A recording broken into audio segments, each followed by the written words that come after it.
Hello and welcome to another exciting episode of the Full Spectrum Podcast. My name is Trey. I am Rungren. We got some stuff to talk about tonight, but unfortunately we have to start this episode by talking about the copyright strike. So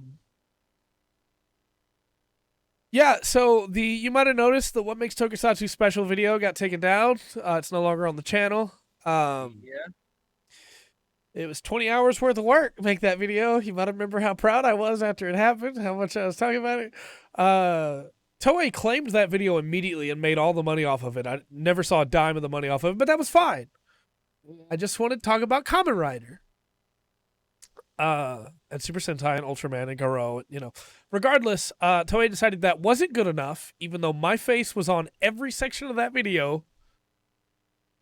And it was incredibly transformative. Get it? Because people were transforming in it. They copyright struck the channel. So we don't stream on YouTube. We stream on Twitch, but we can't stream on YouTube right now anyway because of that. Thankfully, YouTube, I was able to talk with them a little bit. We got no restrictions on upload size, which normally happens. So we don't have to worry about that. Videos can still go up. But we'll have a copyright strike on the channel for the next 90 days, roughly. Hold on, I can get the exact time left. It is August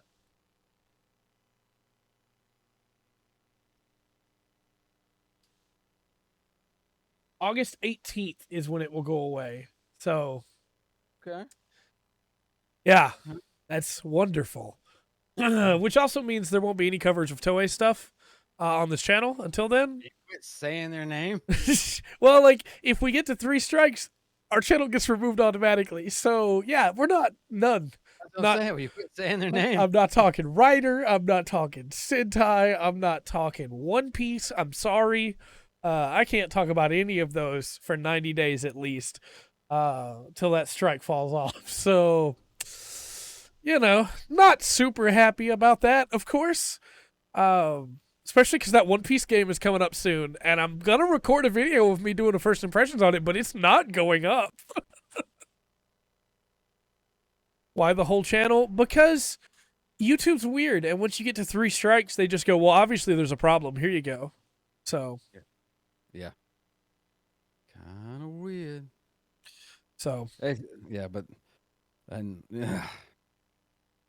I thought there was some kind of balance with this after the whole stink a few months ago, but obviously not. Yeah, it was supposed to be worked out, and I put out a repeal to YouTube that was like, hey, this is clearly transformative. Got no response. I didn't even bother emailing them because, like, look, they're not gonna. No. I then went back through the backlog, and you might have noticed some more videos have disappeared because I removed any video that had footage from their properties.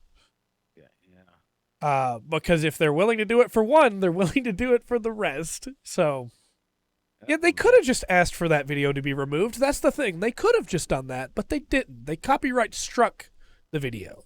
They could have issued a takedown notice instead of striking it, and they didn't. So, I don't know.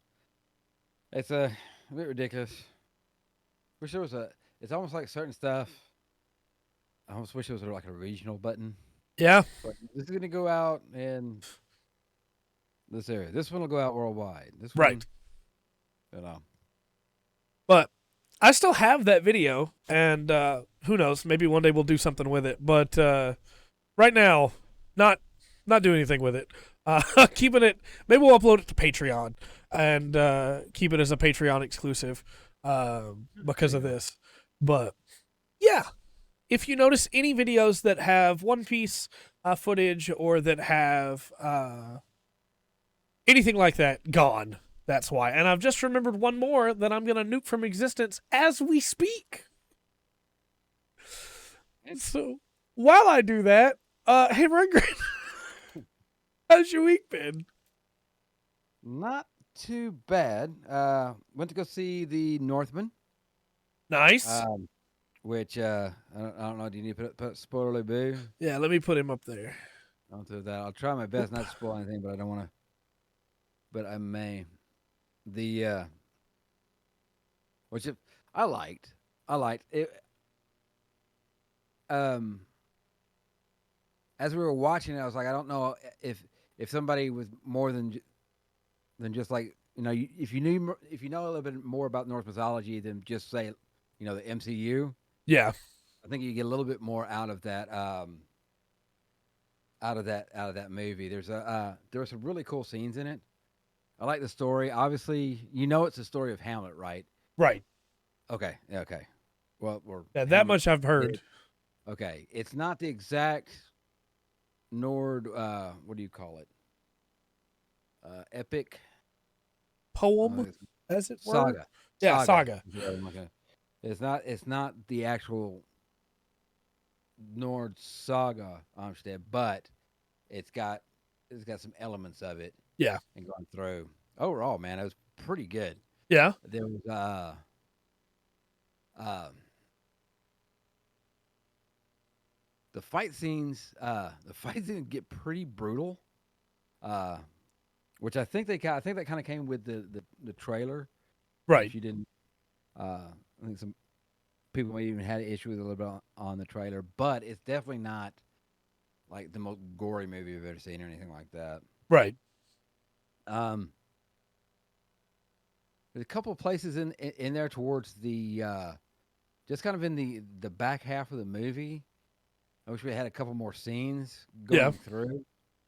And then if there's a pretty cool scene where he goes and gets a sword, uh, which is called a Droggery. If you play Yeah. Skyrim, you know the Droggery. Okay, yeah, that's pretty much what it is down there. And of course, he has to fight it, but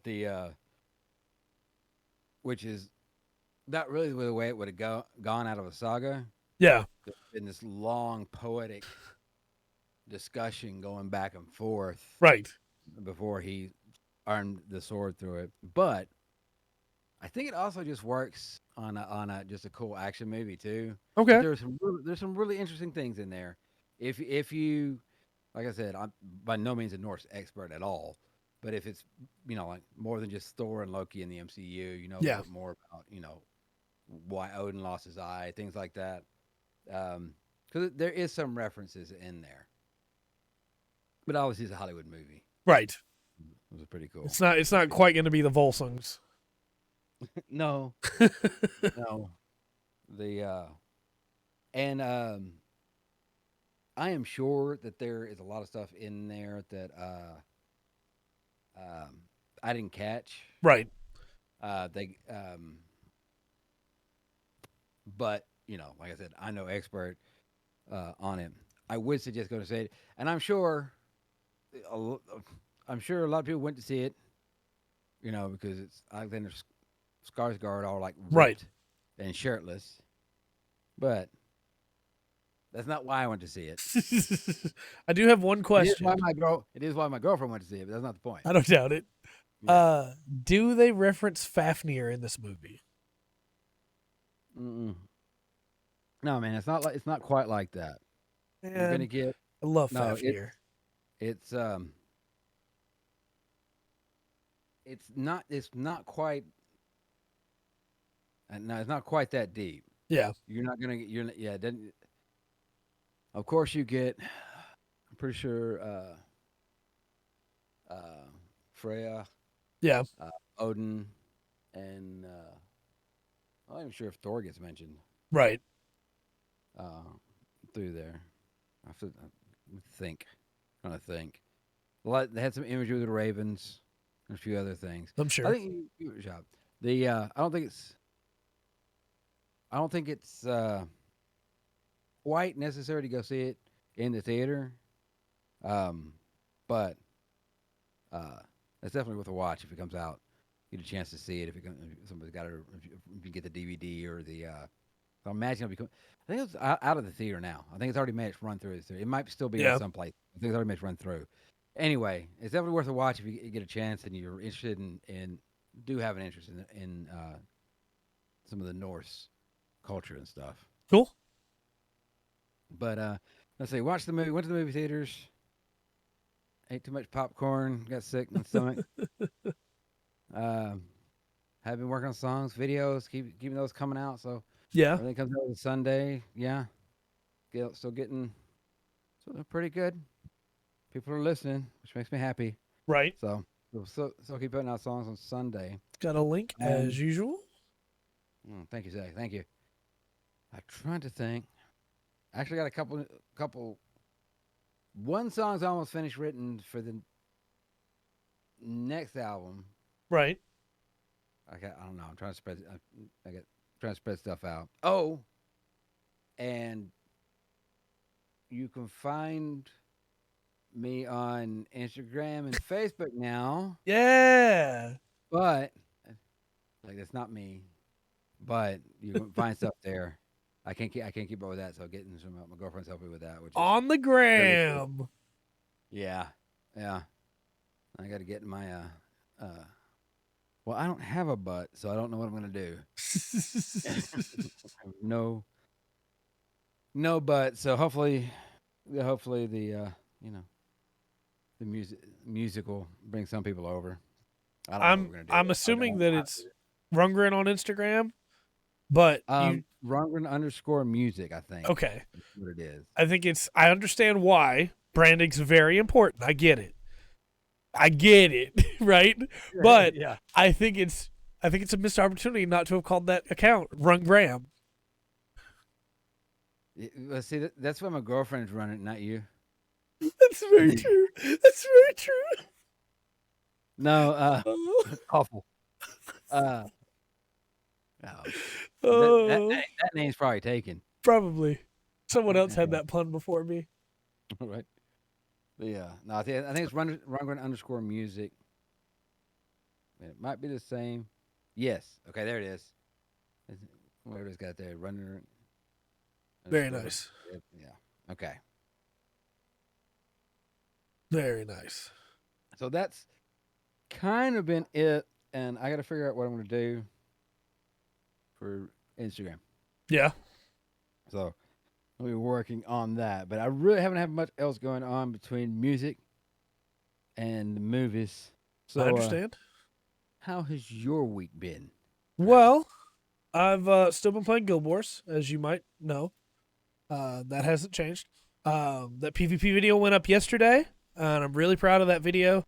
I think that the way that I did that video is the way I'm going to do a lot of the stuff going forward for Guild Wars, where it's just like, hey, here's some footage of me playing in the background, and here's me just like, and the footage is real nice, edited together, highlights, but I'm talking about the core of what I'm trying to cover, I really like the PvP in that game, but little teaser for next week's video. I have been playing and got to rank 10 in World versus World, which is a different PvP mode there. Okay. And that video will be coming up next week. I have everything prepared to record it. I have all the footage done. I just had to write up the script and record that. But very interested in that video because I'm of two minds about World versus World in what I think is a really interesting way, and hopefully, I'm not saying that I'm the reason this has happened or anything, but every time I bring up a problem in a video about Guild Wars 2, it's fixed within 2 weeks of that video going live. We're going to talk about some Guild Wars stuff that got fixed that I brought up 2 weeks ago today. So I'm just saying, if I go ahead and make that video about it, then hey, maybe they'll go ahead and fix that too. But there you go. Excellent stuff. Look, ArenaNet, if you're watching, any employees of ArenaNet, thank you for watching. I appreciate that. No, Guild Wars 2 continues to be fun. I've gotten into some of the in-game stuff. I still haven't done a bunch of the story stuff yet. They're slowly releasing the stuff they got taken out of the game that patches the end of the main game to the first Living World episode. They're adding that stuff back in. The first episode of that, or the second episode of that, went up today for people to do. And so I'm working my way through that, and then I'll move into the rest of it. But I unlocked fishing. Nice. Fishing's pretty good. So every MMO has to have fishing. It does. You can't not have fishing. Right.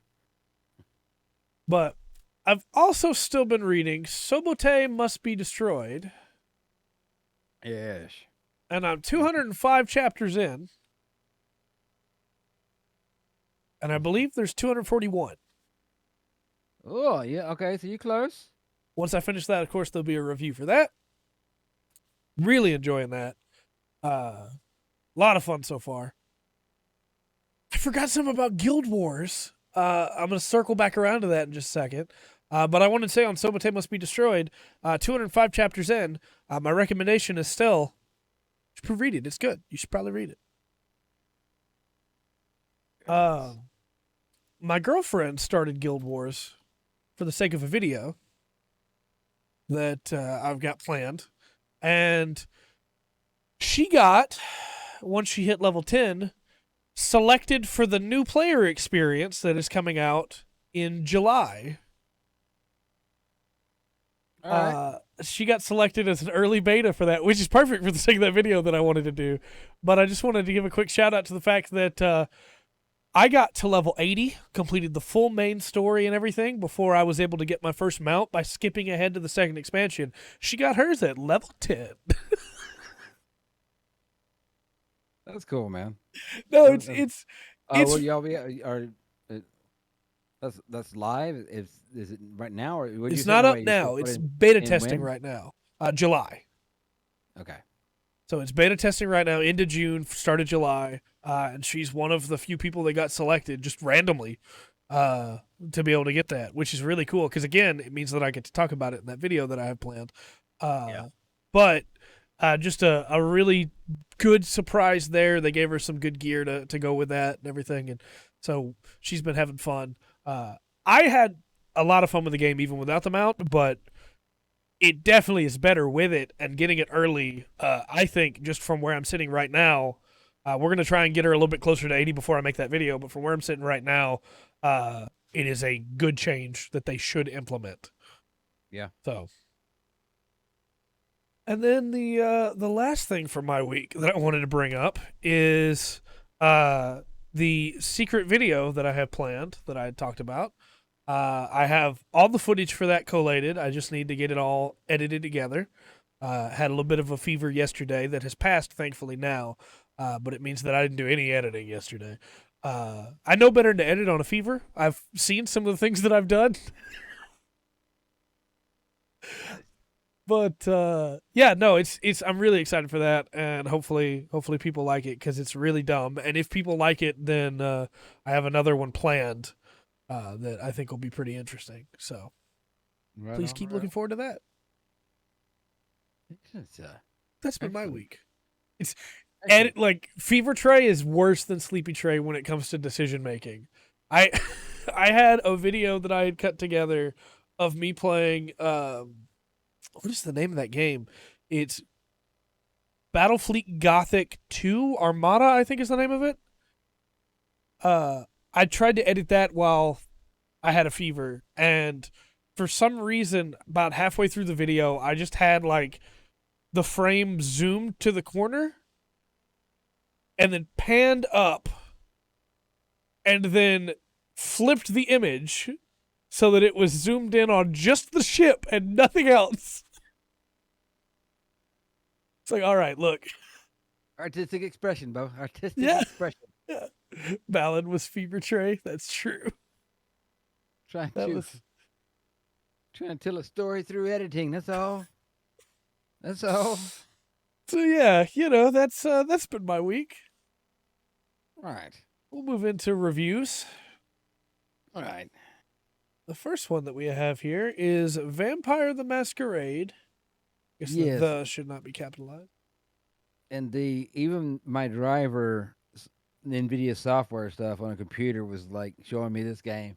Yeah. It's like I'm not looking. So this is Vampire the Masquerade Swansong. It is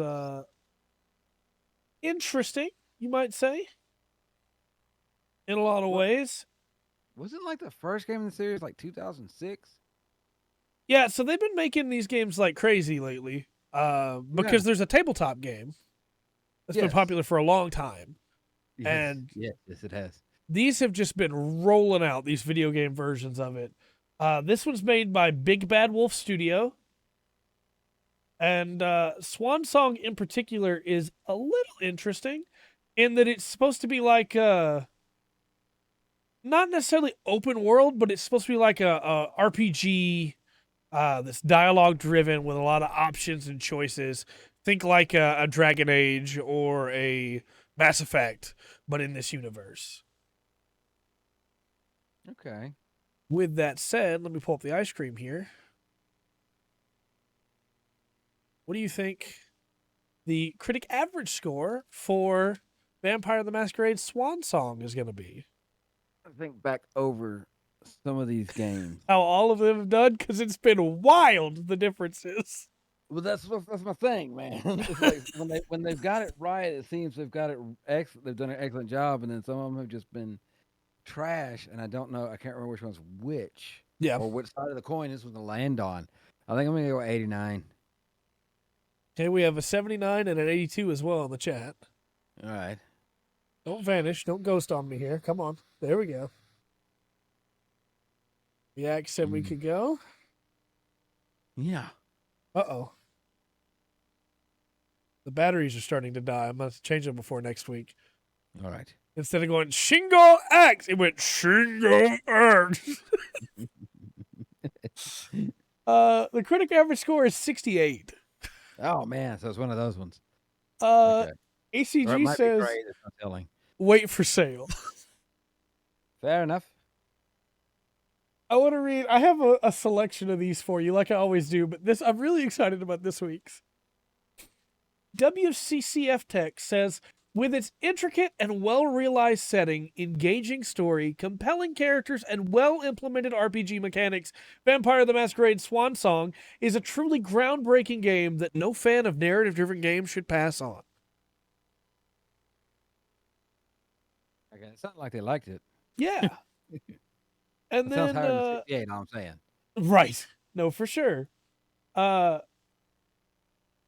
GameSpot says Vampire the Masquerade Swansong is a dialogue-driven RPG that stakes everything on writing that isn't up to the task. I saw the pun you did in there too, by the way, GameSpot. Yeah. Thanks. Next. There's just not anything there. Right.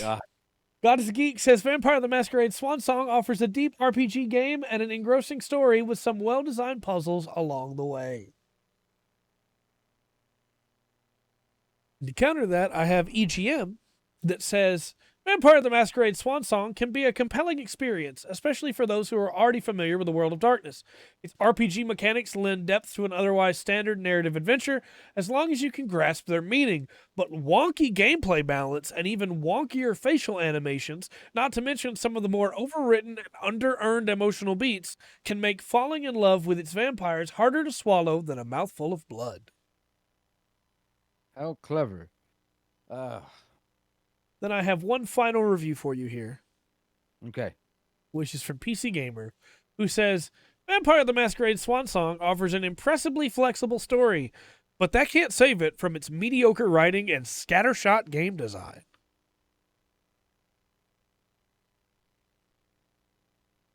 Okay. That didn't give me much either. I don't like that one. Nope.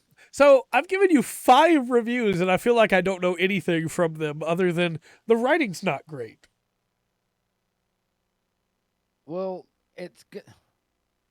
Look, it's edgelord writing, and if you don't want edgelord writing, you're not going to like it. Right. And it may not be, all right. But a lot of it's just edgelord writing. That's what vampires are. Yeah. I don't know. I recommend 72. Okay. Some kind of redeeming quality, like, hey, not a great game, but go ahead and give it a shot. Yeah. 71 from Faith.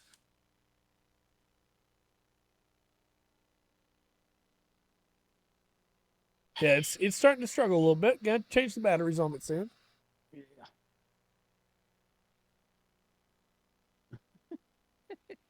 There we go. Got an 80 from Waverly. And the critics' recommended score is 43%. Oh, man. Yeah, they ripped it apart. Yeah. Yeah. Oh, my gosh. Before anybody's like, Trey, there are other blurbs here you could have read that would have made more sense. That's the point. There's no game if I tell you the blurb that says, and that's why I can't recommend this game. Right. Right. So it's the blurbs that really don't give you anything. Yeah. See, here's the thing, though. I do believe there's a couple in that series. Is it Bloodlines? Oh Bloodlines no, is very popular. yeah. That the critic when it came out was trashed. Right. So Could that still be a gem. it still might be. It still might be. Yeah, it still might have something to it. So I don't know. That last All right. game was very niche. This next game is even more niche. This is Yeah. Touken Rambu Warriors. Is this a rhythm game? No, it's a Muso game. It's a Dynasty Warrior style. But Touken Rambu is like a long-standing series in Japan that is what's the right way to describe it? There's so many Touken Rambu games. It's a free-to-play collectible card game. It's an otome game where you date the guys. It's a anime series. It's got stage plays. There's a lot of Touken Rambu stuff in Japan. It's very, very popular. Gotcha. There's even a movie, a live-action movie that came out. But there hasn't really been a game that lets you play as those super popular characters. Until now. Okay. Man, another Muso game. Yep. I will also confirm that this one is made by Omega Force and Tecmo Koei, which are the ones who make Musos, you know? All right, yeah. 82, okay. I'm going with 75. All right. I'll push the button.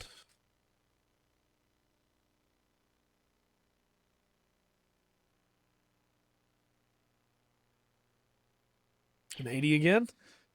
The answer is 61. Oh. Let me give you some reviews here. Nook Gaming says Touken Rambu Warriors might be a surprising entry to the Warriors franchise, but it's a welcome addition. I'm not sure that it'll be a hit due to its niche appeal and unusual targeting, but there's plenty of fun to be had here. Okay. IGN Italy. That's the advertisement for it. It's not a blur. But Right. I don't know. Go ahead. IGN Italy says an elegant but histrionic Muso, far too simplistic and bland to appeal to those who are not fans of the original card game. I thought you said it wasn't niche. Yeah, I mean, that blurb made it sound not niche for sure. Yeah. I got two more for you here. God is a Geek says Touken Rambu Warriors has some great new ideas for the genre, but its lack of any challenge really lets it down. Wow. Strap Glowing yourselves reviews in so far. for this last one. This is a long All one. right, let's go. Nintendo Life says Touken Ranbu Warriors is a game best suited for players with little experience with the Dynasty Warriors series in general. If this is meant to appeal to primarily to fans of the free-to-play games, with far lower expectations when it comes to action games, as a great big slice of Touken Danshi fan service, this will be a great addition to their collection. For players less versed in the world of Touken Ranbu, this is a much harder sell, offering a rote, repetitive game loop that does little to slake your thirst for a more meaningful, evolving game experience. This criticism could arguably apply to all of the Warriors games, but where the bigger license-based games add to the formula, Touken Ranbu feels like a distillation. In a lot of ways, and for certain audiences, this is perfectly fine. By this point in time, the Dynasty Warriors machine is well-oiled, refined, and polite product. The video game equivalent of a Honda Civic. But even with a well-loved product as reliable as that, there comes a point when it's just time to get with the times. Okay, that was well thought out. Yeah. I think so. I think that gave me a Honda Civic remarks kind of. That comes out of nowhere, right? Yeah. But overall, I think it gives me an idea. Do you 53. think 53? Yes. Yeah. Do you think that that person likes to sit with their Honda Civic waiting for public transit in the rain? Do you think they could bear sitting next to a screaming toddler on a transatlantic flight? That's what they do every day. I'm just reminding us all that exists. I'm going to keep reminding us every once in a while. Yeah. All right. The score is the X turned off again. Is that Got a 47 to 62. You said 53. yeah? The score is like balling 22%. Wow, that's pretty harsh, but not surprising. One, it's hard, like I think it wasn't that long ago we talked about how hard it is to make a good Muso game. Yep. To do anything new with it, really, Yep. you're gonna have to stretch out. But I just want to throw this out here. 1, 2, 3, 4. 4 outlets gave it a 6. One outlet gave it an 8. For it to be a 22 with these numbers, that means only the person who gave it an 8 said yes, they would recommend it. Don't give it a 6. If you're like, okay, Yeah. 6 is low, right? But yeah, I guess it's only low in the context of 7 is the average. When 5 is the average, 6 is above average. right. And a couple of these are like 6.8s. That's almost a 7. You're Well, saying I this know, is I was almost as thinking- good as Shenmue? Yeah. It's like, well, look, I don't know. I don't think anybody knows how to use a scale of 10. From what they're saying, it sounds like a 4 to me. Yeah, I agree with you. I don't know. What do I know? I'll do that. Yeah. That was that was kind of, I don't know, the Honda Civic of Muso. Might be our new standard. I would love to have a Honda Civic of Muso. I That would be know. great. Oh, no. What kind of money you making, Betty? Right? Let me just for anybody that hasn't seen it. OS 9 was the Rolls Royce. Like, yeah, we're not listening to you anymore. All right. Ghost Tours 9 was a jalopy. Just for anybody who's never seen it, let me pull up a picture of the Touken Rambu boys here so people can understand why people wanted them in Musos. Oh. Gotta do it that way again. Download the picture first and then add it. Open image in new tab, save image as, grab it from the folder, carry it over. There we go. The copyright strike us and shut down the stream, are they? Right?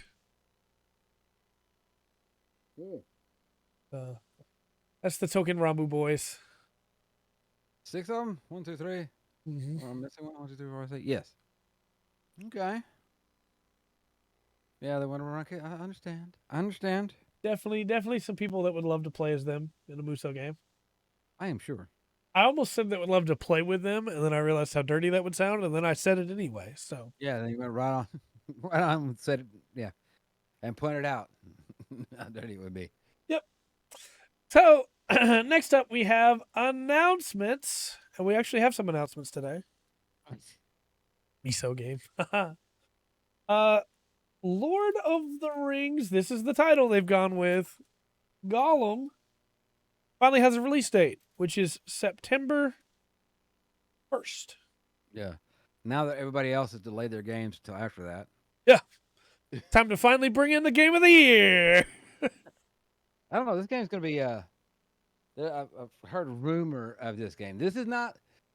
I want to check this game out, but this is not the Lord of the Rings game that I'm excited about. Yeah. There was but, a. Oh, go ahead. Sorry. Go ahead. No. There was a weird confirmation this week, too, with a release date, which is despite his fragile form, Gollum will still be able to jump. Which is like, that's a weird. Like, I've seen the movies. I know he can jump. What?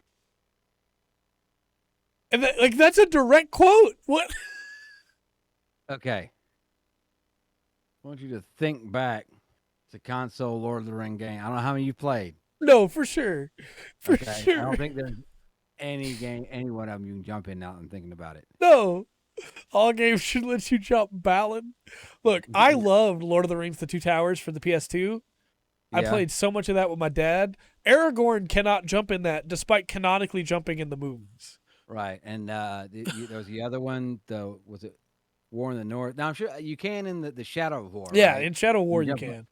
Jump off the Talion mountain. gets to I don't jump, but nobody else does. know. I don't know. But Weird. now Gollum can finally jump. All right.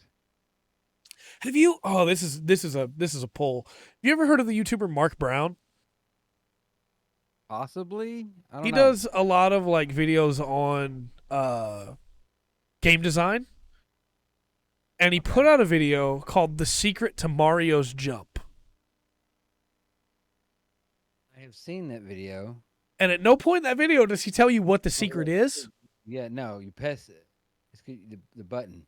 Yeah. Yes, press the button. So it's time for Mark Brown to put out a video titled "The Secret of Gollum's Jump." That's all I'm saying. That's such a better title. I'm putting that in the title right now. We're changing the title live. Okay, The Secret of Gollum's Jump. The Secret of Gollum's Jump. Okay, The Secret of Gollum's Jump. Living on the edge, Troy. Changing the title in the There middle we of the go. show. There we go. Legless should jump. I mean, that might be hard. He doesn't have any legs. Acorn. But yeah, this is a weird game that I'm kind of looking forward to. Because if you had asked me, hey, do you want a video game where you get to play as Gollum? I would have said, no, I don't really care that much. But now that they're making it. As we know, Gollum from the movies, that's not a bad representation. Right. He's a horrible little creature. Oh, yeah. Yeah. You eat goblins, snap their necks. Get I miss tortured in Mordor. I miss the Rankin and Bass version of him where he's like a fish man. Oh, yeah. Because he's become so decrepit. Yeah. That movie's so good. Yes. I think I have. Do I still have it? Yeah, I have. If you're watching the stream, you'll get to hear it. I have the Rankin and Bass, like Return of the King Aragorn soundbite on this soundboard. All right. It's very quiet, but you can hear the way. You remember in that movie, there's the scene where the mouth of Sauron comes out to talk to Aragorn, and he's like, you will be defeated here. And Aragorn's response is supposed to be, "We shall see about that." But they shortened the line to "We shall see," and told the voice actor, to enunciate the "C," right? To enunciate the line. That's what they told him. Okay. And so he comes into the booth and he goes, "We shall see." Yeah. Oh, and I love it so much. It's my favorite line delivery in anything ever. Well, no, it's my favorite line delivery in anything animated.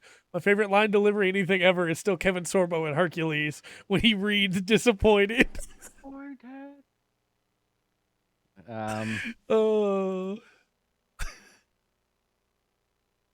Oh Yeah, my so God. I have the soundboard now. I've remembered it after all this time. Okay. So, I'll start using that again. Excellent. Temtem is leaving early access on September 6th. Do you remember Temtem?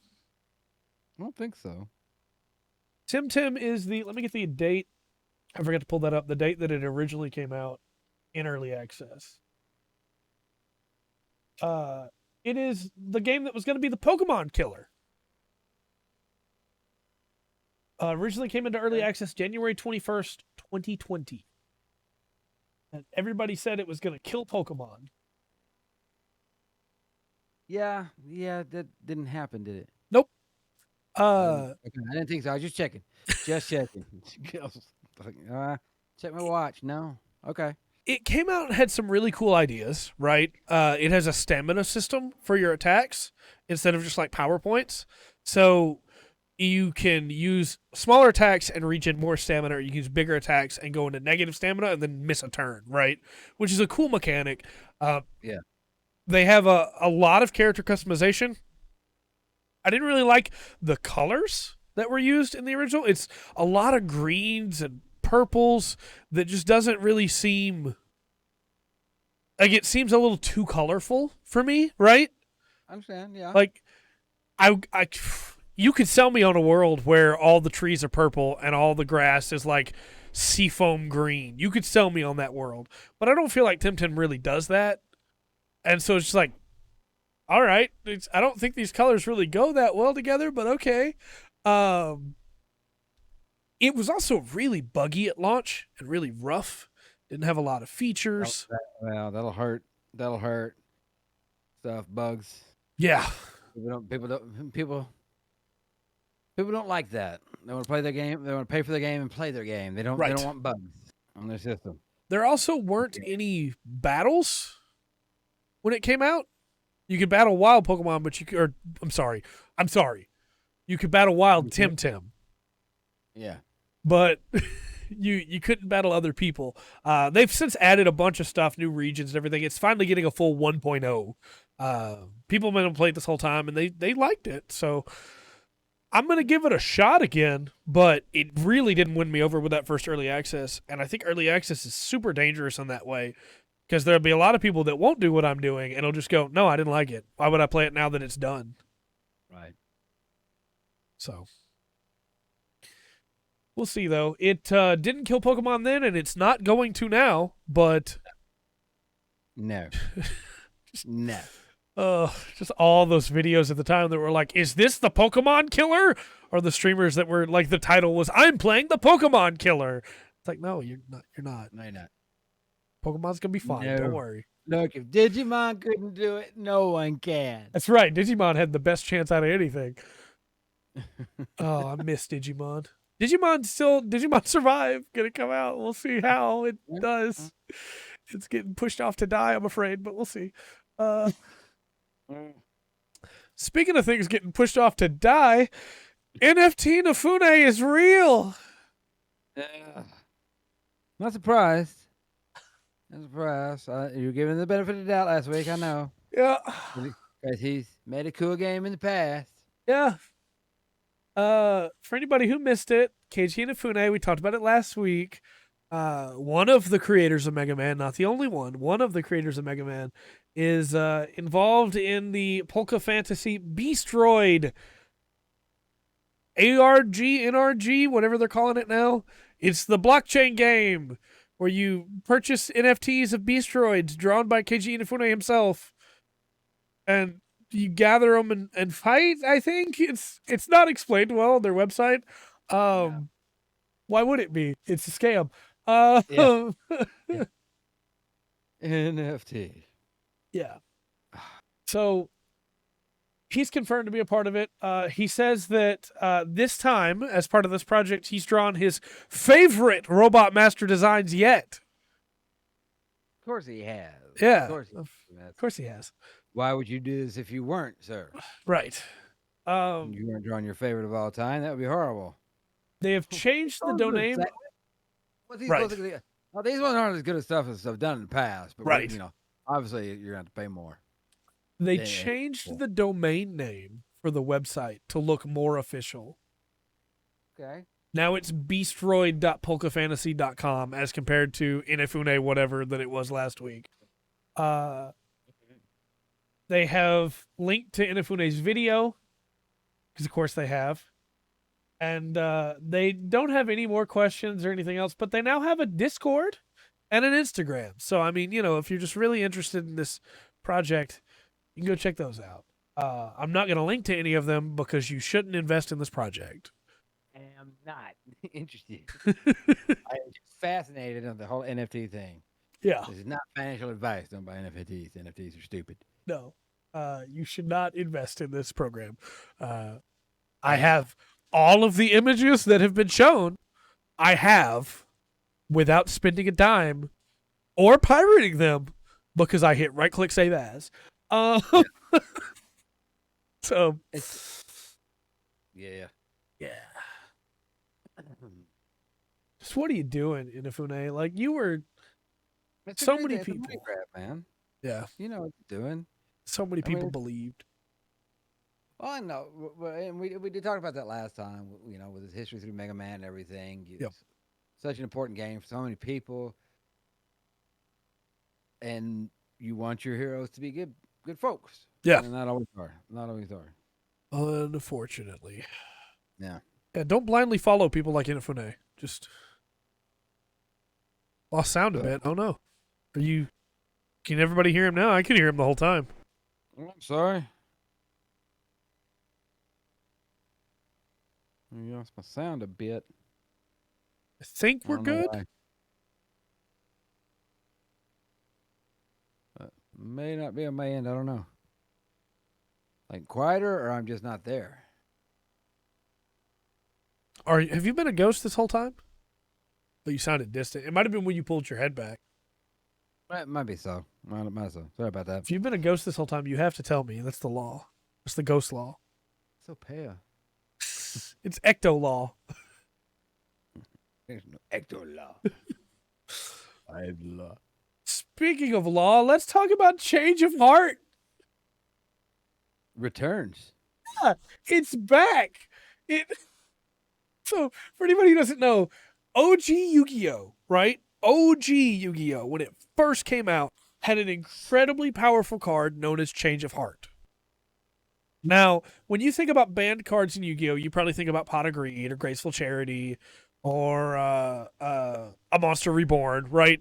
Those that were very popular in the anime that everybody got a hold of, and then Konami found out, hey, these are actually kind of broken. Not that anybody really knows what Pot of Greed does. In fact, you could Google that. What does Pot of Greed do? And nobody can tell you. They can't. I'm sorry, that joke was really good. Change of Heart is like the biggest banned card, though. It's banned everywhere, banned worldwide. Every tournament bans it because it's the strongest card in the game.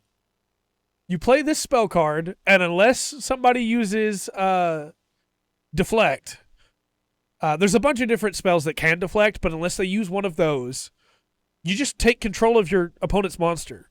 It's yours now. Mm-hmm. When it's destroyed, it goes back to their graveyard. But it doesn't matter because you took it off the field.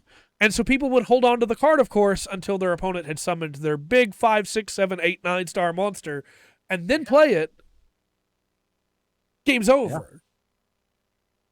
Yeah. You didn't even need a good deck. You could just have a whole deck of spell cards with basic monsters and have Change of Heart and just keep drawing to be able to get Change of Heart, and you're going to win. Yeah. If you got a good enough deck to survive long enough, for them to pull off their combo. Yep. But so it's making a return. Obviously, it's nerfed, right? No, it's going to be exactly the same. Is it because the other cards become more powerful now? It is. It's because things have changed drastically over the years. Now you don't just have one big main monster that you base your deck around. Now you have pendulum decks, you have extra decks, you have fusion decks. You have all these extra things that everybody has access to. Tuner monsters, synchro monsters. Yu-Gi-Oh's super complicated now, but it means that we're finally at a point where after 17 years, Change of Heart just is okay. It's still really strong, but you have stuff to counter it with. You stole my monster? No problem. I'm going to pendulum reflect this turn using these 2 pendulum monsters so that you hit yourself with my monster still, and then he's going to come back to me because it also destroys the spell effect on him. Change of Heart, your Change of Heart. Yep. So, yeah, it's just weird to me that it's coming back after all these years, Yeah, especially after the early impact of I have won now. Yeah. Now, like how far have we come? Look, that card? Yeah. Now throw it back in. Throw it back in. Yeah. It's not gonna matter anymore. 17 years later, they went, yeah, this is okay now. We've had enough crap that this won't affect nothing. It only took us 17 years to be able to make the game balanced. And it's not. That was a whole evolution.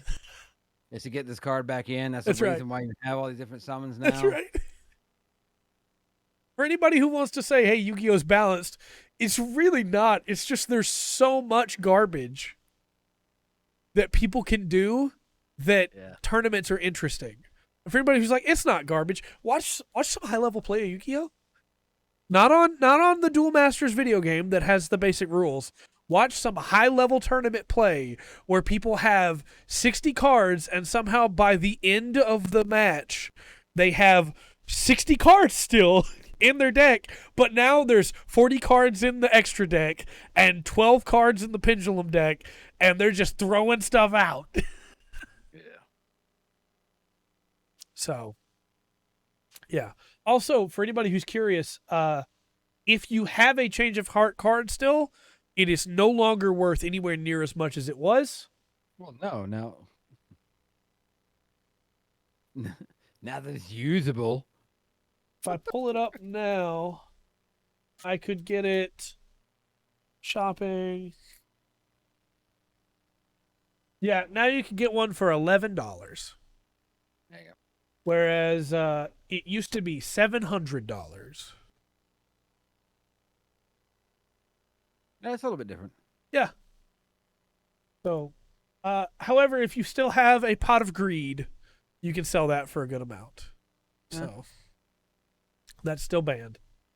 Maybe one day someone can explain how Pot of Greed works, and then it can get unbanned. Have you checked Reddit? Oh. So, this next story is also pretty nonsense, but in kind of the opposite way. Whereas, like, it was crazy that that's happened. This is also nuts. Take-Two and Zynga have merged. Yeah. That's that makes it quite a large company. Yeah. So, for anybody who doesn't know, because people think Zynga and they go, well, Farmville, right? That's all they got. No. Let me pull up their full. No, they both deal have here. got Take-Two Interactive. But both of these have a pretty good, what do they call it, stable Yeah. game. I do believe Zynga is more in the mobile space They are. than Take-Two is.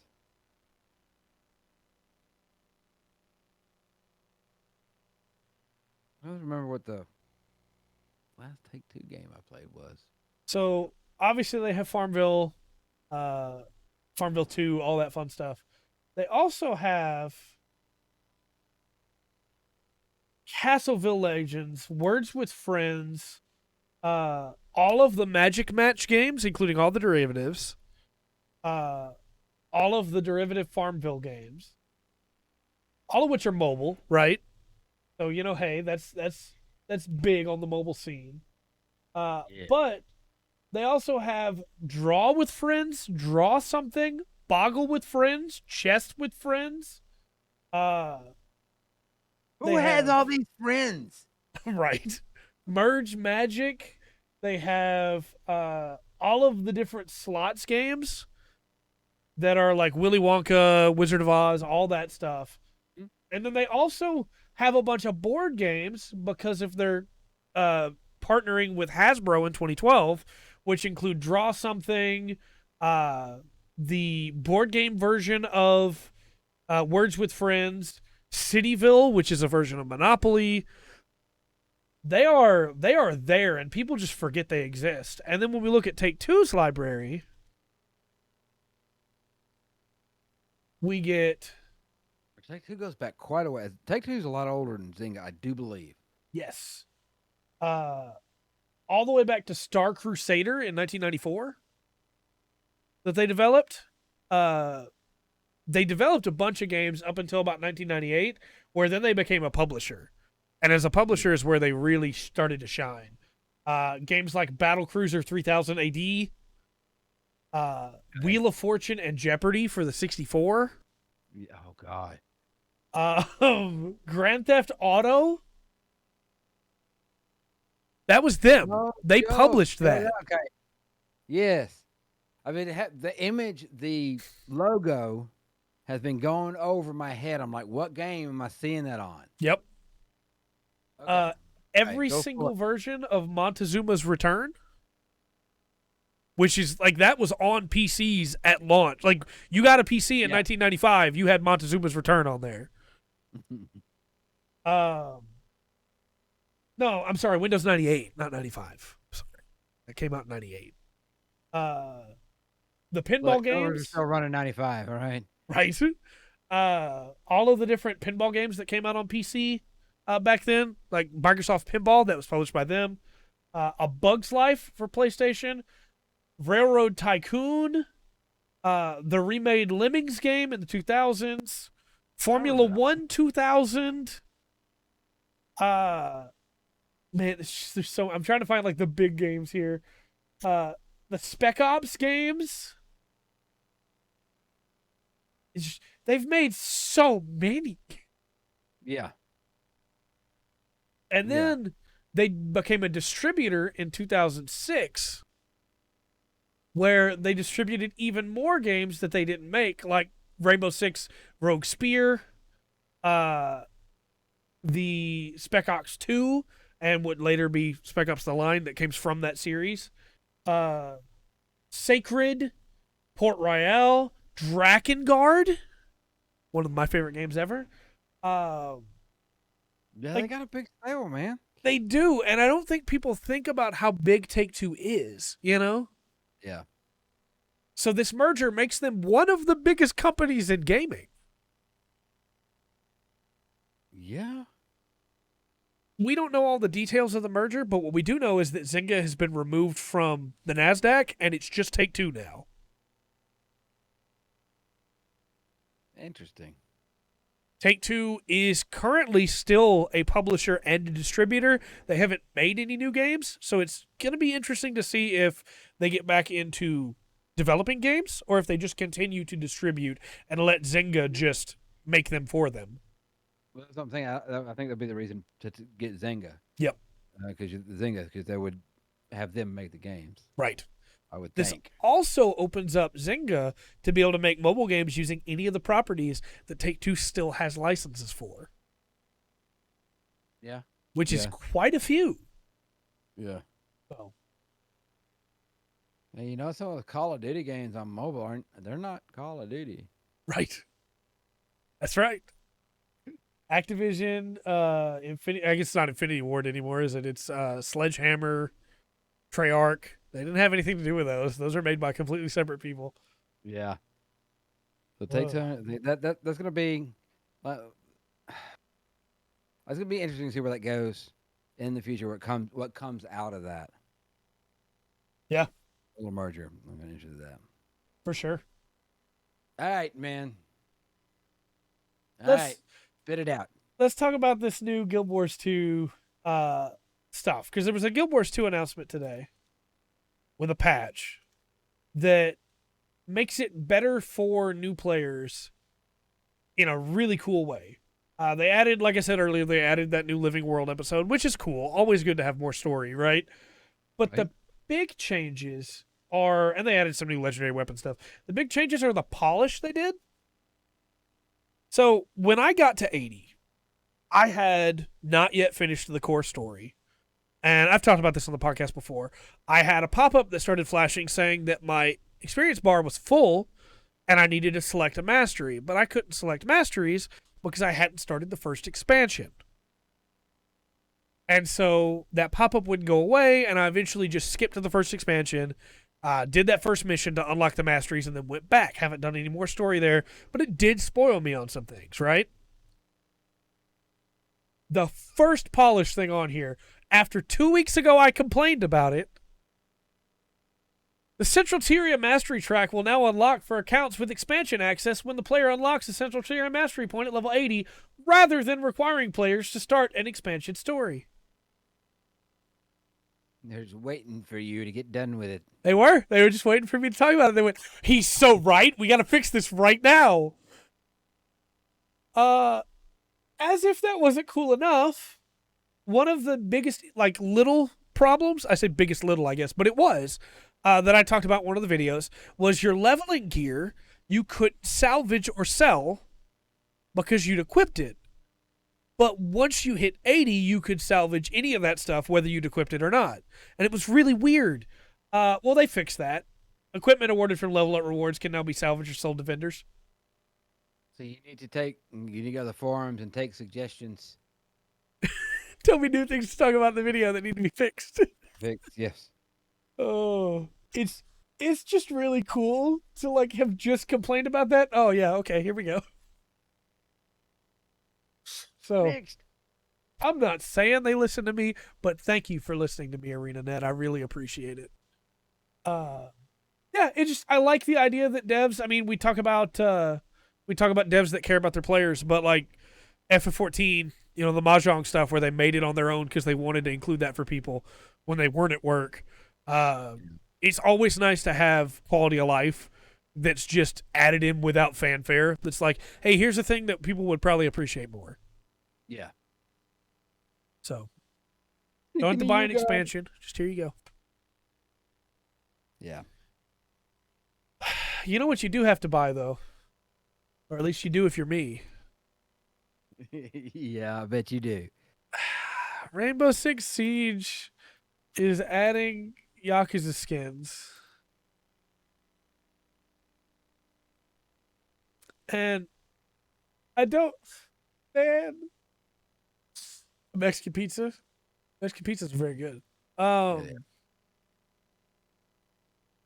Hibana is getting a Kaoru Sayama costume that looks okay. It doesn't really look like her. I guess I can bring this picture over here where people can see it. That's not what I was wanting to bring up. Let's not. No, get out of here. I don't want to bring up all of Twitter. We'll just zoom in on the picture. No! Fine. I'll do it this way. I'll do it this way then. I'll do it myself. That's right. Save image. Save. Show in folder. Drag. There we go. It doesn't really look like her all that much, but it's close-ish. Right? Whether skin, yeah. Okay. The Kiryu skin, other than the guy's face, it's Echo as Kiryu. The Kiryu skin, like that's Kiryu's outfit. You know, that's for sure. That's him. Here's my problem with this. First off, I don't play Rainbow Six Siege. So it's going to be a huge waste of money for me to buy these skins just for that. But they wouldn't let Kiryu be in Tekken because they said Kiryu would never hit a woman. Better shoot one. But they're going to let him shoot one. That doesn't make sense. Guns is a great equalizer.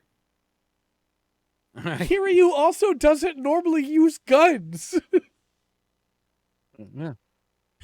It's not him. You saw the face. Yeah, no, that's true. And Just a guy dressed as Kiryu. Yeah. I mean, look, all I'm saying is they could have put Ichiban in Tekken. Ichiban will hit a girl. Ichiban don't care. But it just feels really weird to go, yeah, let's put Kiryu in there in that game where you got to shoot a bunch of people because that's what he would do. As long as they make some money, they don't care. Yeah, that's exactly right. Which, so the skins really didn't look that bad though from that picture. No, they're okay. Yeah. Next up, it's gonna be Ichiban and Haruka are gonna be in Fortnite. I have seen a lot of really good memes based off of it though, where like Kiryu's singing Bakamitai and it's the Dame Dane and then there's just gunfire in the background. But yeah, that's pretty good. That's pretty good. Ugh. Kiryu, what are they doing to you, my boy? What are they doing to you? Everything they can. So, everything they can. Oh wait, or is that the new actor? Wait, never mind. No, that's that's the Judgment. Yeah. Yeah. So I'm gonna give everybody a quick heads up. From here on out, the podcast is gonna get a little bit more depressing. These next couple topics, the first one we're going to talk about is nowhere near as bad as the last one, and the second one has some good in it, but the reasons why are bad. So let's talk about a quick update to the PlayStation Plus stuff that we talked about last week with the deluxe version where you get the PS3 games. Despite saying at the time that it would be the complete version of the games, which I even mentioned, hey, that means Asura's Wrath. This is your way to get the full game. They have since confirmed The PS3 games will not have any of their DLC. What crap? This is What crap? such a confusing decision because this means if you go to download Street Fighter for the PS3, you have the base roster. Right. If you download or even- Asura's Wrath, you don't have the ending. You don't have. Well, you talk about the fighting games. I believe that Mortal Kombat was Yep. the same way, and Tekken. Yep. Actually, that was. I don't know, man. That just seems really dumb. It is. If you I don't. You've given away all the. Not given away. You're charging. You're making the service, right? Yeah. You're making games as a service, not games as a product. That's a whole discussion thing about things. But yeah, no, you add the DLC. If you download Mass Effect 3 for PlayStation 3, you don't get Javik. You don't get the character that can give you context on what's going on because he was day one DLC. That's so dumb. Okay. Imagine you download the PS3 version of Skyrim because you're finally excited to get to play it, and regular Skyrim's not in the PlayStation Collection, right? And you don't have any of the quality of life that came in the DLCs. Because don't misunderstand, this is not just, hey, you're getting the base game, no DLC. This means you're not getting any of the free updates that came packaged with the DLCs either. Right. Where whether you bought it or not, you still got that. You don't get that with this. It's like they want to do games as service, Yeah. but they don't Want to support that. understand games as service. You know. Yeah. You know that you're still, and I understand wanting to run your game as a product. You want to sell your game as a product. Right. If you're going to run this for your PlayStation Network, or you know, as the Xbox does, if you're running games as service, Right. then you offer the games, you know, Absolutely. the full games. And it's so weird when they go, yeah, we're also remastering PS2 games and PS1 games to put them up here with new features. And then they go, yeah, but if you like PS3, get out of here. We don't care about you. Yeah. What? We're done. I don't know. I don't know. They can't. I don't believe that's going to be something detrimental on the back end there. You Right. know, so that they couldn't put DLCs or I don't know. Yeah. I think it's a little bit greedy. And you can't, it's not like you can even buy them either. Yeah. You physically can't buy them. So what does it matter? I don't get it. What about if I owned DLC? What about if I'm playing the PS3 version of Valkyria Chronicles and I own all the DLC mission packs that I bought on PS3? Am I going to get those because I already owned them, or am I not? Because my assumption is I won't. Well, I mean, and you know, especially because we're not against Sony. We both admit that as far as back catalogs go, Oh yeah, Sony's the winner, right? We went over that last week. Yeah, last week, going through that and just cutting. You're shooting yourself in the foot. Yep. Just I don't know. I can understand them saying, "Hey, at first we're not gonna be able to do this. We gotta get something else going first." Yeah. You know, if they give something like that, but it doesn't feel like that. They're just like, nah, we're not gonna put them in. Yeah. So, I don't know. I was gonna see if I could pull up the list of the PS3 games that they touted, so we can see how many of those are actually like complete.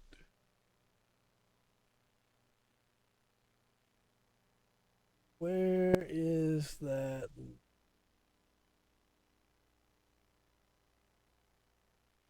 It's the extra tier, right? That's the one that has the PS3 games. You got some on the second tier, right? You know, second and third tier, Yeah. and then the third tier you get like demos and something else. PS Plus Deluxe / Extra PS3 game list. Okay. Yeah,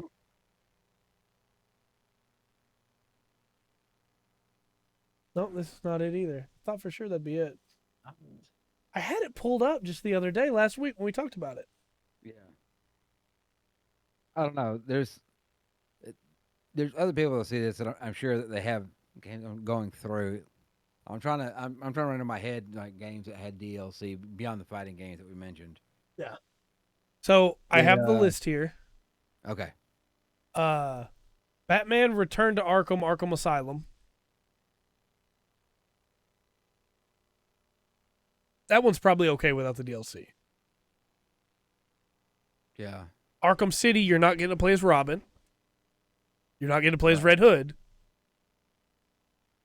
But otherwise, you're probably okay. Yeah. Beyond Two Souls, you're okay. BioShock 2 Remastered, you're probably okay. Yeah. BioShock Infinite Complete, that's got everything in it. BioShock Remastered's got everything in it. Borderlands The Handsome Collection means you get all the DLC there because it's the Handsome Collection, so you're good. Crisis Remastered, it's fine. Darksiders War Mastered Edition, you're fine. Darksiders 2 Definitive, Dead Nation Apocalypse. I'm trying to find the ones that aren't like Heavy Rain. So Heavy Rain got DLC that helped explain that story. It also got DLC that helped it run, but yep. Probably gone. Gone. Hotline Miami. None of that DLC. Kingdoms of Amalur Re-Reckoning. Do you want that? You want that balance patch that came after the first DLC? Yeah. Good luck. Yeah, I don't know how they. I don't know how they could. This, like I said, doesn't make a lot of sense to me. Yeah. And yeah, I guess it's not as bad when you're getting like you said the Handsome Collection and these full definitive edition, whatever they're gonna have for it. But yeah, didn't have to be this way, Sony. That's all I'm saying. Next up, this is where things start getting really interesting. Raven Software have created the first official first video game union. They've unionized. Mm-hmm. And I want to lay the groundwork for this because I feel like a lot of people are talking about it but don't have the groundwork. For anybody who doesn't remember, Raven Software had been asked not that long ago to continue doing all their work, to move across the country, to pay for their own move. Company wasn't going to pay for it. If they wanted to keep their jobs, they had to move. Just to be told, hey, they were going to get paid close to like 1.5 times what they were making before. And then not only were they not paid that, their vacation time was removed, and they didn't get those raises. After having been good developers stuck doing bug tests and play tests instead of getting to make video games, which is what their job was originally supposed to be when they accepted Activision's buyout. So I have this statement here, which is Jason Schreier broke the story, of course, through Bloomberg. But I have this statement here that he has shown, which is not from his article. It's from the missive he was sent from the Raven Software employee that broke this, which when he just has his article stuff, we normally don't quote anything. But it says, in recent weeks, Activision management pushed hard against the union effort, encouraging employees to vote against the union, according to documentation seen by Schreier himself. And then here's the quote. Having a union at Raven could fundamentally alter the way Raven works in ways that can have a significant negative impact for the studio and for individual Raven employees. And, no matter how you feel about unionizing, because I know a lot of people have very different opinions on it. I've seen it go both ways. To tell your employees, yeah, don't unionize because it could be really bad for you if you do. Seems like the backwards approach. Instead of going like, hey, they won't be able to guarantee your wages or something like that, they go, this could be really negative for all of us, including individual employees. No, that's a tactic every big company takes. It seems so backwards to me. No, seriously. Dude, to a certain place that sells lumber and lumber accessories. Enjoy the job, enjoy some people there, but oh my god, you anti-union for the first 3 days. You're gonna sit through hours and hours of video, and in there they're gonna talk about unions, Oh yeah. and they're gonna have either how bad a union is for the employee, Right. um, How expensive the union wages are. would be, or one of the favorites that really tried to be was like, well, if you get a union, the manager's door can't be open anymore, Right. and we want you to be able to come in and talk to the manager, Yeah. you know, and knowing that the manager doesn't give a shit. Right. But I'm not for or against it, Right. because I believe there's been proven times where it's shown necessary, and Right. there's proven times where it shows that they've overreached. Yeah. So, I agree. but it couldn't have had it happen to a better company. No, for sure. These people needed something to change. And I think that's probably why they feel like it's good to go with, is because, hey, at the end of the day, what's the worst that could happen? They try to fire us over this and we get money? Like, Yeah. we've been treated so poorly already. What's it matter? For anybody who's like, well, this is a big thing because they're a big company. No, Raven Software, it was 19 votes for and 3 votes against. That's how small their company is. But their company has been bullied and pressured and unable to do anything to change it for years now. Yep. And I don't blame them at all for taking this step. Their next action, they've said, is to try to negotiate a contract with Activision. And depending on how that goes, they might be on strike. But it's not like Activision needs bug testers right now because they don't have any games coming out because everybody hates them. So, hopefully Raven can get everything sorted away and get taken care of. Yeah. I bumped the desk there and my camera unfocused. Got that nice soft Ooh. 50s blur. Need to put it in the what's that? What the? No, boy. no. Yeah, no. Might just be blurry. There you go. It'll focus in here. Yeah.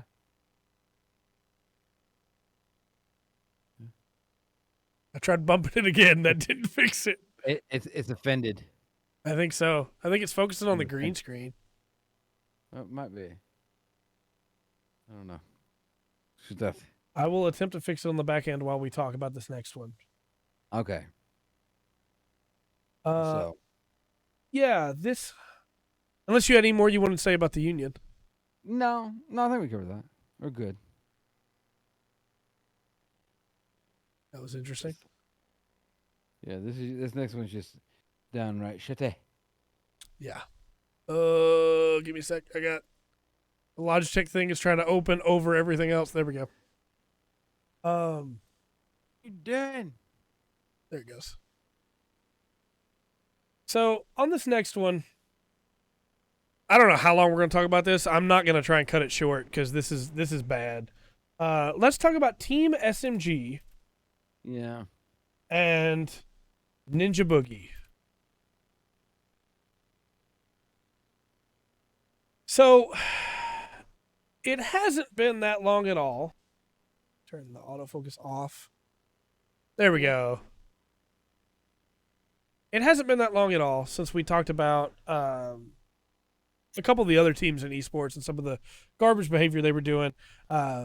It's only been like 5 years since the first female esports team came out for League of Legends, where they got girls and paid them to play even though they didn't play the game normally because they just wanted to have a female team out there. And the girls, of course, lost playing against experts. In record time. Right. Yeah.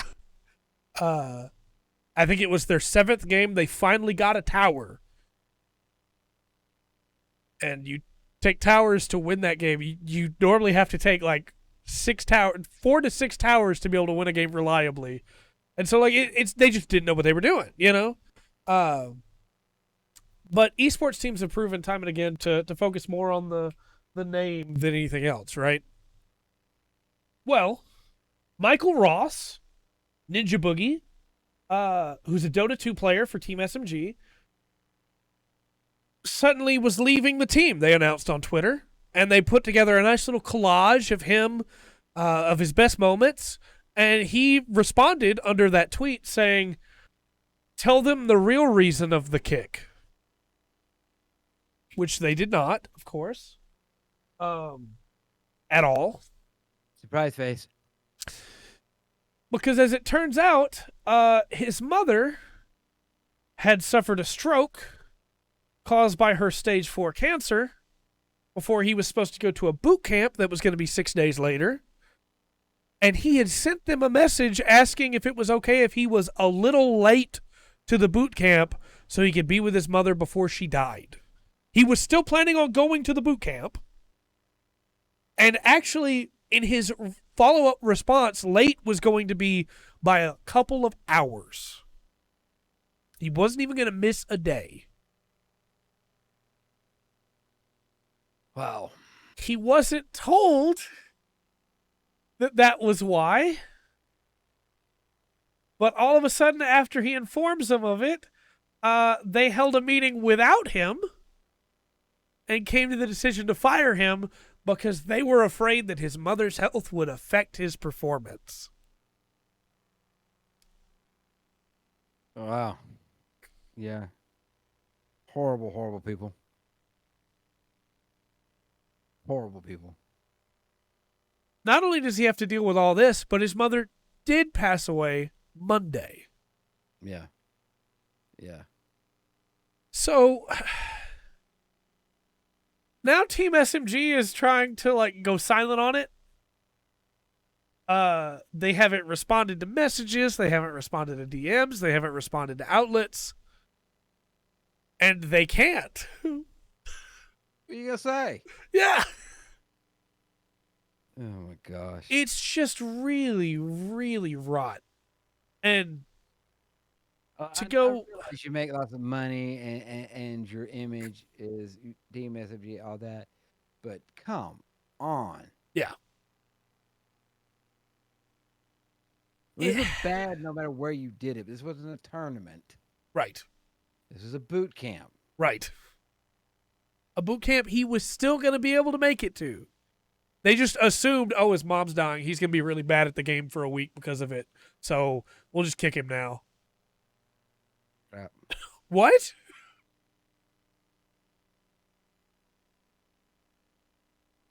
I don't. Yeah, look, that theory doesn't work. And you go up, a little history lesson here, okay? Yeah. Sometimes that helps. The competition. Buster Douglas, Mike Tyson. Yep. Go look up that fight and see who won. Yep.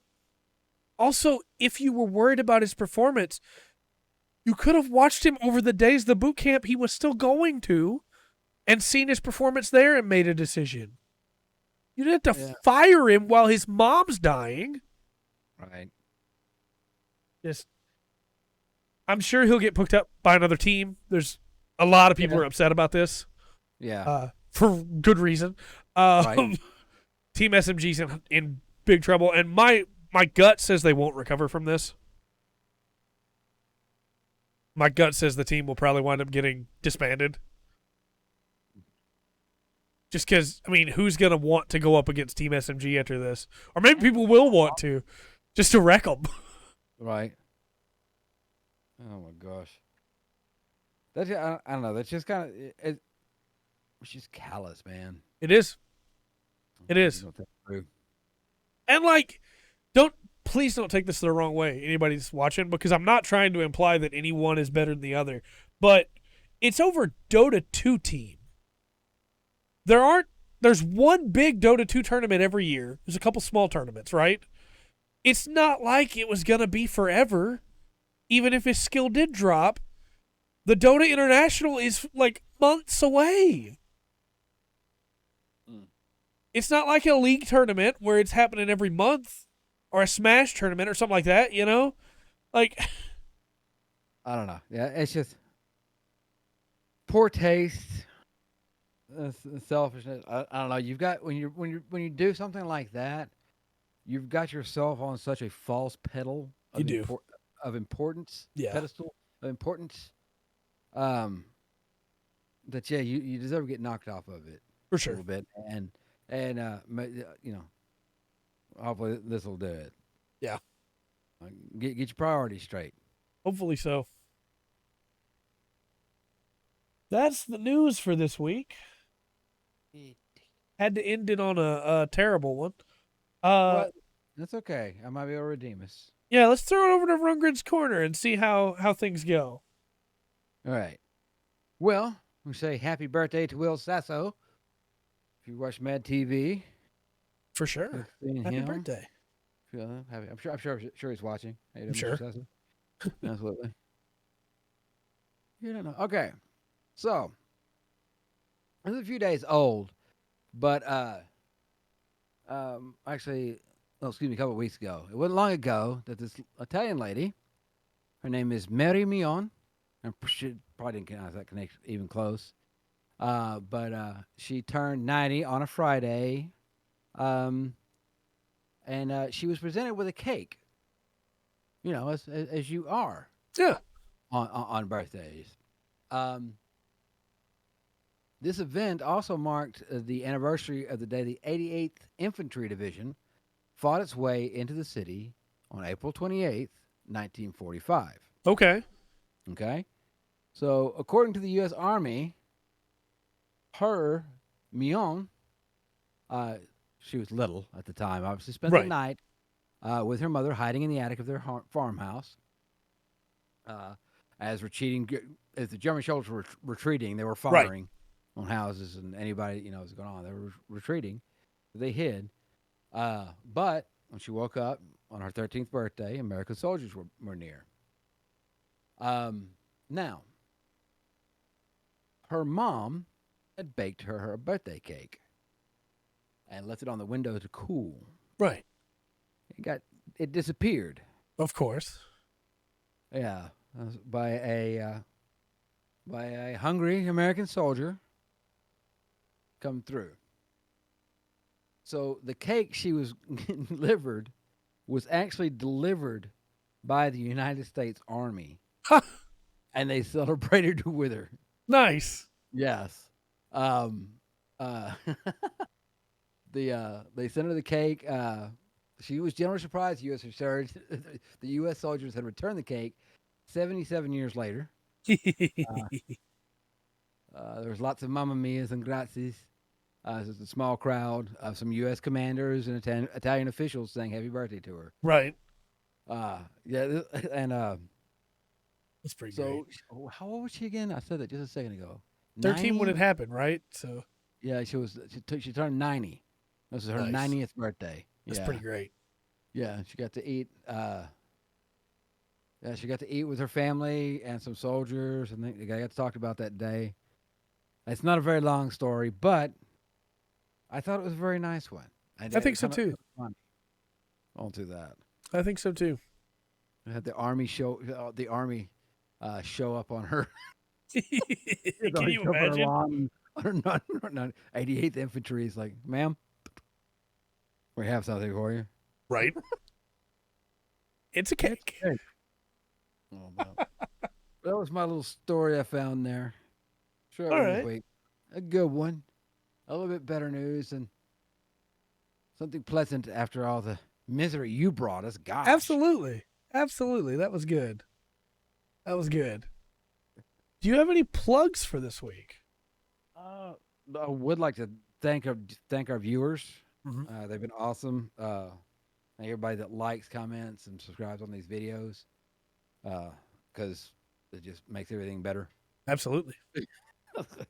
They share them. The people that have take time to listen to my songs and stuff on my channel, really want to appreciate them. I haven't had much time to watch anything like that this week. Went to the Northmen, that was about it. Which, wait for it to come out, but check it out when it gets out there. If you're Viking, if you like the some Norse stuff. Absolutely. I want to plug our Thursday show. Where we cover D&D stuff. We're going to be talking more about Mordenkainen's next week and the difference between the races, what they've changed, what they've kept, what they've augmented, what they've nerfed. I also want to give a quick shout out to all of our new subscribers. I know some of you are watching the podcast because you comment, and I appreciate that. It's good to have you. If you want to hear us talk about specific topics, let us know. And speaking of topics, we got a little bit of time here. You want to try and field one? Sure, we can do it. Let's do it. So, I don't know that we have enough time to do the first one on the list, but I feel like because we talked about the secret of Mario's jump earlier, let's tackle that second one there, Okay. which is what makes Mario, and by definition from that, like platformers, what makes that fun? Okay. Now, see, we've got. I think we're gonna have a little bit different perspective on this Right? because I go back to when you say Mario, I'm gonna go back to the very first one. Right. And you had Duck Hunt on the same cartridge as Mhm. Mario, and the only two games that in the world you needed at that time were that and Zelda, Right. which, by the way, was the very first game you could save on the cartridge. Yeah. Two big deals. So the first Mario, what made that fun was, well, one, it was new. How, but it's honestly, there's not much to a game, and I think this will go through a whole Nintendo thing. Right. One thing they got right, whether you realize it or not, at that time, they got the sounds right. Yes. Okay, and that's probably has just as much to do with making that game as fun because it's a pretty simple game. Right. It is. You know, Go it's right. very Can't go left. novel. Go right. Yeah. And, go through each level, solve the puzzle, keep going through his warp zones and all that. But, man, going back to the first one, I've got to put a big check mark by having sounds right. Yep. And that maybe seems like, well, how does that make it fun? I can't explain it. Turn the sounds off. Take your favorite game. Turn all the sounds off. I agree, though. Play it, and then turn it on and play it. And The first time you get to Bowser's Castle in the NES one is ba-na-na-na-na-na-na-na-na-na. Oh, you're heck pointing yeah. when you hit the button, when you shoot your boop, boop, boop, boop. Yep. You shoot It your feels fireball. good. Yeah. I can still Reminds hear me of the the spin Spin. jump from World. Yeah. And I think that's a big thing for a lot of Nintendo games. Yeah. They do sound really, really well, especially in the early days through there. Well, and I'm gonna be the contrarian here, I guess, and say that I don't actually think Mario does platforming all that well up until Odyssey. I think Odyssey has a bunch of really cool platforming in it, but I think that the majority of the fun in Mario for me is not the platforming; it's that every world is a puzzle, every level is a puzzle, and you solve it not because you're good at individual jumps, but because you're good at the mechanics of the game. You're good at mixing up your speed. You're good at controlling when you jump, as compared to, like, say, a Mega Man, which is very precise platforming. You have to follow the platforms in a certain order, and you have to get every jump right. And some of those jumps are pixel perfect if you want to be able to do it. And it's very difficult, but it's very rewarding in that way, while also dealing with enemies. Whereas Mario, you could say the same thing about it, but a lot of the jumps are actually really lenient. They don't require a precise platforming. They just require platforming. And the enemies you have to deal with are, I don't want to say more mundane, but they are. They're not firing a bunch of different things at you. There's not tons of birds flying at you all the time. It's, hey, here's some turtles and a little mushroom guy. Don't let them touch you. It's much more basic. Right. I think the sound and some of the movement that Nintendo did, like going in that first one that builds up, you'll find the Mario slide. Yep. You jump up and you end up landing the other way. You just got that little yeah. Yep. It's there's so many little things. Yes. Going through from how it controlled the sounds, I talked about, to the simplicity of the game. Right. Working for it rather than I agree. against it. I agree. When you get to levels, 6, and you got the bullet bills. Bullet bills. Thank you. Yeah. Coming through, and then you got the Hammer Brothers. You run through. You get into some more complex stuff. You do. And if you go straight through the game, the difficulty kind of builds up. Right. In an even. You don't do this and then get real difficult. Right. You kind of go through more and more stuff. The exception to that might be for some people the water level, and I would For understand sure. For sure. I think that also is part of what makes it so brilliant, though, is because we keep talking about the simplicity of Mario. I could sit a 4-year-old down in front of the original Super Mario Brothers, and they can play that game that. because it is very simple. Whereas if I put the same 4-year-old on Mega Man 2 and expect him to get past Metal Man stage, it's like, hey, guess what? That's not happening easily. Right. That 4-year-old's probably going to get frustrated. But I think that's part of what makes it so satisfying. And the other thing for me that makes Mario so fun is the fantasticalness of it all. Mm-hmm. Of, you may be playing a plumber, but you're jumping from mushroom to mushroom while winged Goombas come flying through. It's just really cool.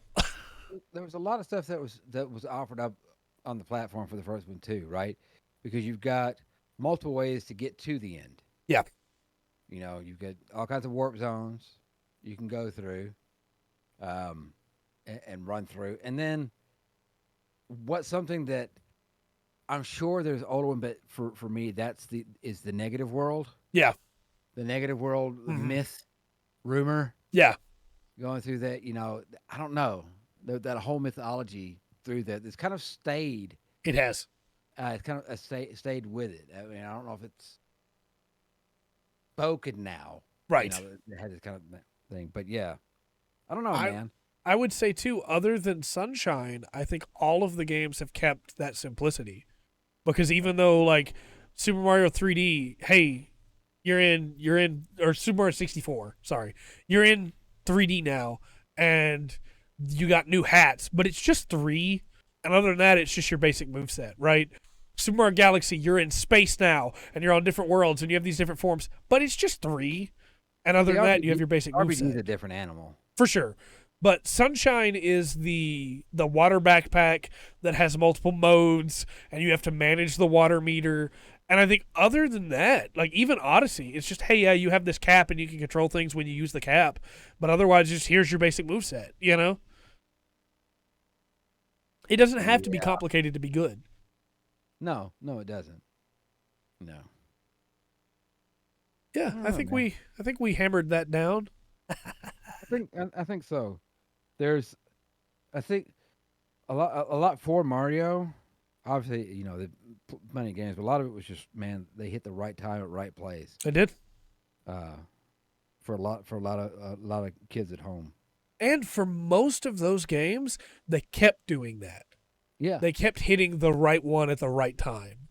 Of, hey, it's the right time for 3D. Here's a really solid but simple 3D Mario game. Hey, it's the right time for weird jumping with the hat that is way more detailed than it needs to be and has let speedrunners do a lot of crazy stuff. But you don't have to do that to be able to play it. No. And that's another thing. There's no... It's like when they do Zelda, you're not going to get slack. Like Spyro 3D flying around. Right. Okay? That was great, but there's some stuff that, you can fly through walls, you can do all this stuff that not necessarily you can do on when they decided to put out a Mario 3D. Right. Nintendo's going to put the shine on it that they're not going to put on, Yeah, it's because of how simplistic it's made, it's also made... It's like a really well-sealed ship, right? It may not be the biggest ship, it may not be able to do all the crazy stuff the other ships can do, but it does what it's doing really well. And you're not going to find a lot of fault in that. Yeah. Well, Mario's a pop song. Pop music. Nice, simple. Enjoy it. Yeah. Play along with it. If you want something more complex, other stuff is out there. You're not going to get that from Mario. But yeah. But yeah, you're going to... Most of the time, you're going to have fun playing a Mario game. Right. Most of the... All right. Go ahead. Hold on. Yeah. Because you've got... something else about Mario 2 that kind of falls in, if you look at the I don't know if they did it intentionally or not, but if you watch how stuff falls out through the level as you're going through that, right, it's kind of balanced. Yeah. Like every 5 seconds you've got a new thing. Right. Maybe 10 seconds. A lot of times you're not going. There's a couple of games where you're going to go over and over the. Right. I think you have to go back over the same thing a lot, but they have. It's like the YouTube. It's almost like the YouTube algorithm. Yeah. You're gonna set up something there with just. It's not. It's not really anything different or new. Right. Well, it might have this one little new thing in it. That's But they unironically, really, that's what Elden Ring did, right? And that's why people yeah. love it so much, is because, hey, it may have this huge open world, but everywhere you go, it's different. It may not necessarily be new, but it's different. Because I remember a lot of games coming out when Mario came out that Yeah. every level was the same. It was just different colors. Yep. Elevator action, Pac-Man, Yep. Miss Pac-Man, and then you got that, and when you went from one to underground, it was just different. It felt Yeah. different. Like the sound had a lot to do with it, but Yeah. I think it gave a jump that gave Nintendo the ability to keep that going. Yeah. Because also Mario is something else that gets passed down. It's been long enough been passed down from parents to kids in some cases. Right. Even parents down to grandkids Mm-hmm. in some cases. So I don't know. It's an endearing legacy that I'm not sure that we could really put the balls on. We've got some ideas. Yeah. We talk about some stuff, but don't I know if we agree. could really get to the bottom of it. I think it's also one of the few franchises where, like, if you don't have that old knocking the shell off the Koopa sound effect in the new game, people are going to be upset. Like, Yeah. stick to the heritage. Yeah. All right. Absolutely. Well, we'll be back next week. Next week, we'll be back Thursday. This With- Thursday? Yeah, more Mordekainen's. Okay. And then we'll be back next week with, of course, more news. Hopefully that secret video I can get done soon. And then the World v World video for Guild Wars 2 will be going up next week as well. You got a new song coming up Sunday. You had one that just came out this last Sunday Right. Yeah. called Every Listen, Sunday. I believe. Yes. Yeah. Yes. So please don't forget to check those out if you've been curious about Rundgren's music, or if you just already like it, go ahead and subscribe over there, because, I mean, why not? Pretty cool. I'd like it. But Be nice.